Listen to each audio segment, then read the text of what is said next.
नमस्कार, आप देख रहे हैं A1 न्यूज और मैं हूं आपके साथ साक्षी।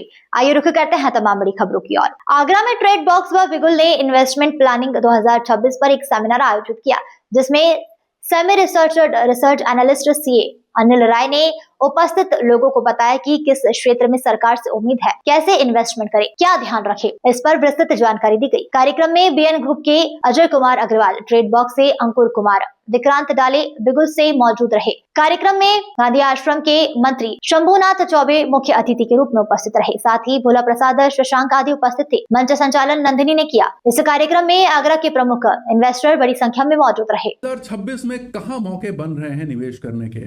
ट्रेड बॉक्स और बिगुल के साथ मैं आ रहा हूं आगरा, आपको ये बताने कि 2026 में कौन से वो सेक्टर हैं, कौन से वो शेयर होंगे, कौन से वो मेटल होंगे जहां आप उनके इन्वेस्टमेंट बहुत बढ़िया रिटर्न दे सकते हैं।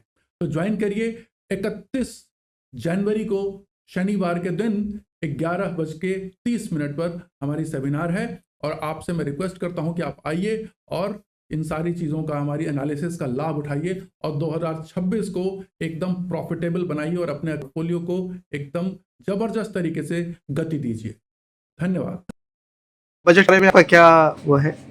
देखिए, कल के बजट को में बाजार को बहुत ज़्यादा उम्मीदें नहीं है, क्योंकि इनकम टैक्स पर छूट पहले ही मिल चुकी है।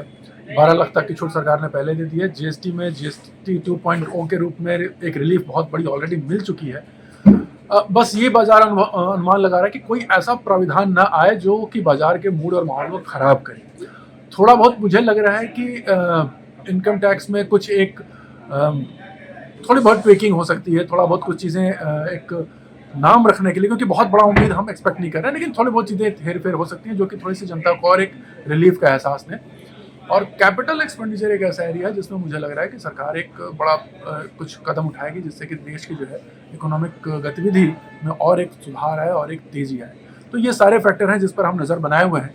अब कल के दिन हम वित्त मंत्री के भाषण को सुनेंगे और देखेंगे कि किन क्षेत्रों में वो अपना जैसे कहना कि जनता को लाभ पहुंचाने वाले जो निर्णय हैं वो किन किन तरीकों से पहुंचाते हैं, वही उसी पर हम सबकी नज़र है और जैसे ही वो होगा तो फिर हम आपके साथ फिर दोबारा शेयर करेंगे। अंतर्राष्ट्रीय बाजार में डॉलर को लेकर जो प्रतिस्पर्धा चल रही है जी, उसको लेकर क्या कुछ बजट में कुछ हुआ? देखिए, अंतर्राष्ट्रीय बाजार में डॉलर की डिमांड पहले से काफ़ी गिर चुकी है, क्योंकि डॉलर का जो इंडेक्स है वो अपने 4 सालों के सबसे निचले स्तर पर है। थोड़ा बहुत पिछले कुछ दिनों में सुधार की कोशिश दिख रही है, लेकिन कोई बहुत बड़ा मुझे वहाँ पर एक उम्मीद नहीं दिख रहा है। और साफ साफ एक बात समझ में आ रही है कि अब जो दूसरे देश हैं वो डॉलर के बजाय गोल्ड को ज़्यादा प्रेफर कर रहे हैं। तो कहीं ना कहीं ये डी डॉलराइजेशन का जो एक मुहिम शुरू हुई है पूरे देशों में अमेरिका के खिलाफ, वो और तूल पकड़ती जा रही है, क्योंकि सुनने में और भी आ रहा है कि और भी बहुत से देश हैं जो कि अब डॉलर के बजाय गोल्ड को प्रेफर करना शुरू कर रहे हैं एज अ सेंट्रल रिजर्व। तो ये एक काफ़ी परिवर्तन है। जब तक अमेरिका की नीतियां स्थिर नहीं होती, ट्रंप का बिहेवियर, व्यवहार स्थिर नहीं होता, तब तक अमेरिका पर शायद लोग कम विश्वास करेंगे। मध्यम वर्गीय परिवारों के लिए आपका इन्वेस्टमेंट प्लान पर आज जो आपने सेमिनार किया जी, उसमें आपका क्या कहना है? उनके लिए भविष्य उनका कैसा रहेगा? एकदम मध्यम वर्गीय जो भी हमारे भाई हैं उनको एक ही चीज़ है कि अब जो है स्टॉक मार्केट जो है it's not too big to ignore. ये एक ऐसा ऑलरेडी एक बाजार बन चुका है जिस पर आपको जानकारी आपके पास होनी चाहिए। ये आपके धन को बढ़ाने का, आपकी आय को भी बढ़ाने का एक नया स्रोत बन सकता है अगर आप थोड़ी भी बुद्धिमत्ता से कार्य लेते हैं तो। और इसकी जानकारी और इसकी जो है समझ भारत का हर व्यक्ति में होनी चाहिए।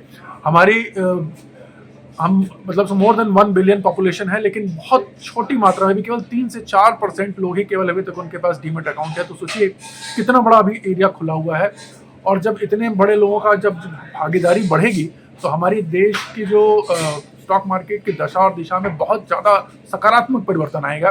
तो मेरा मानना है कि इसको अपनी समझ बढ़ाएं और सही तरीके से निवेश करें, दूसरों के कहने पे नहीं, अपनी खुद की समझ बनाएं। थोड़ा सा प्रयास करने से वो समझ आपके अंदर आ सकती है।